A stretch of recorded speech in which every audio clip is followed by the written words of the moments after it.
Olá, centelistas! Tudo bem com vocês? Espero que sim. Vamos continuar nosso livrinho abençoado?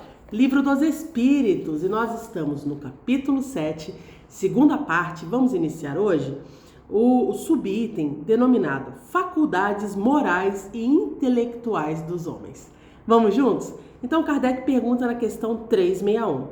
Qual a origem das boas e das más qualidades morais dos homens? Respondem os espíritos. As qualidades morais dos homens são as do espírito encarnado nele. Quanto mais puro for esse espírito, mais o homem será propenso a fazer o bem. Por quê? Porque nós sabemos que nós somos um espírito, vivenciando várias vidas, né? O meu espírito imortal está nesta vida encarnado na Terra, encarnado como Letícia, encarnado no Brasil, certo? Mas ele já esteve em muitos outros planetas, já esteve em muitas outras formas, já teve inúmeras outras experiências, né? Então, quanto mais esse espírito que está aqui neste momento já tiver tido experiências no bem, tenha se burilado, melhor ele será enquanto encarnado. Não é, esta pessoa é muito boa. O espírito que habita essa pessoa que é muito bom. Muito bem. 361A. Kardec pergunta assim aos espíritos. Então podemos dizer que o homem de bem é a encarnação de um espírito bom e que o homem com vícios é a encarnação de um espírito mau? Pergunta Kardec. Os espíritos respondem sim. Porém, é mais correto dizer que o homem com vícios é a encarnação de um espírito imperfeito. Pois, do contrário, seríamos levados a acreditar na existência de espíritos sempre maus, os quais todos chamam de demônios. Nós, espíritas, já sabemos que isso não existe, né? O que existe são espíritos que ainda somos, né? Porque ainda somos também, né? Nós somos ainda espíritos imperfeitos, né? E dentro da nossa imperfeição, nós já estudamos lá atrás, existe uma escala, né? E mesmo dentro da imperfeição existe uma escala, então você pode estar imperfeito, quase bom, ou imperfeito, mais para rudimentar mesmo, né? Mas não existe o espírito mau, existe o espírito ignorante, né? Na imperfeição, nessa escala da imperfeição, ele está mais no primeiro degrau, é somente isso. Mas sim, está correto, né? Nós vamos ter essa percepção das pessoas, mas entendendo que é reflexo de seus espíritos. 362. Qual é o caráter dos indivíduos nos quais encarnam espíritos desajuizados e levianos? Respondem os espíritos. São criaturas imprudentes, irresponsáveis, maliciosas, né? Ou seja, então aí são crianças espirituais, né? Estão no início daquela escala, né? Estão precisando ter mais oportunidades, né? Para poder se burilar. 363. Os espíritos têm paixões desconhecidas da humanidade? Respondem os próprios espíritos. Não, se as tivessem, já teriam comunicado aos homens. Ou seja, não tem nenhuma novidade, né? Os espíritos são imperfeitos, têm suas paixões, seus vícios, suas dificuldades, mas são esses conhecidos por nós, né? Todos nós temos, gente, todos nós temos. Às vezes a gente gosta de falar, né? O espírito, aquele espírito imperfeito, o outro espírito imperfeito. Nós também somos espíritos imperfeitos, aí ó, hashtag tamo junto.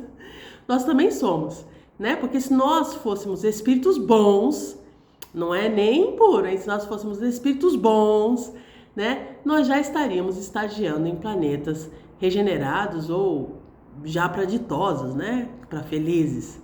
Não ainda expiação em prova em que pese nós estejamos no olho do furacão da regeneração, né? Bom, muito bem. 364. É o mesmo espírito que dá aos homens as qualidades morais e as da inteligência?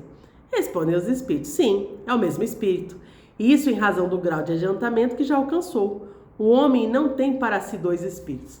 Ou seja, é a lei da física, né? Dois corpos não ocupam, né? No mesmo espaço, e o mesmo local e no mesmo tempo. Isso não existe. Isso também serve pra gente.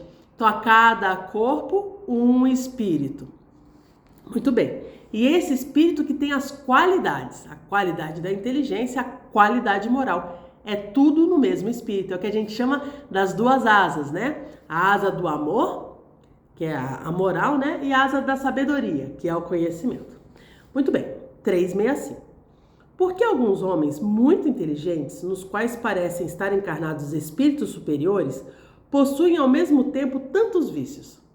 Responde os espíritos. Porque os espíritos encarnados nesses homens ainda não são suficientemente puros. Assim acabam cedendo à influência de outros espíritos mais imperfeitos. O espírito progride numa marcha ascendente que não pode ser percebida, mas o progresso não se realiza simultaneamente em todos os campos.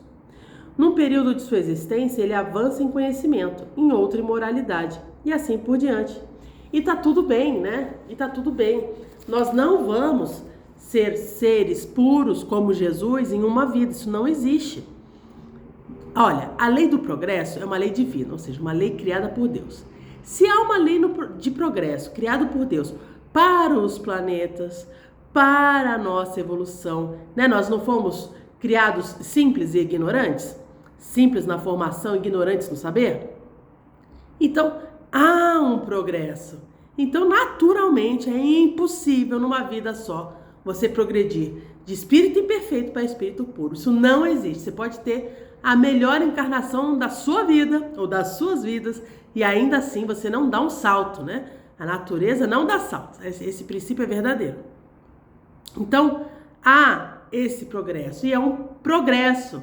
Ele leva tempo, é paulatino, é por fases, né? Então, uma hora, às vezes, ele vai desenvolver mais o intelecto, uma hora vai desenvolver mais a moral. O importante é que vai estar sempre evoluindo, né? O importante é não parar, não estacionar, não parar na encarnação.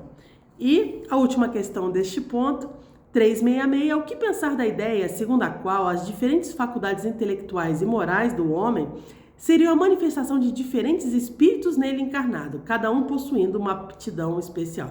Aqui a gente já sabe que isso está errado, né? Mas vamos ler aqui a resposta dos espíritos. A reflexão sobre essa questão nos permite conhecê-la como absurdo. O espírito deve possuir todas as aptidões e, para progredir, precisa de uma vontade única. Se o homem fosse uma mistura de espíritos, essa vontade única não existiria e ele não teria individualidade. Quando da sua morte, todos esses espíritos seriam como um bando de pássaros fugindo da gaiola. Olha aqui, que interessante, né, essa analogia que ele fez. O homem lamenta com frequência que não compreende certas coisas. No entanto, é curioso ver como ele multiplica as dificuldades quando tem ao seu alcance uma explicação muito mais simples e natural. Ainda nesse caso, o homem tenta explicar as diversas faculdades intelectuais e morais, atribuindo a cada um deles um espírito diferente. Isso é fazer com que o homem, o mesmo que os pagãos faziam com Deus. Eles acreditavam em tantos deuses quantos fossem os fenômenos do universo.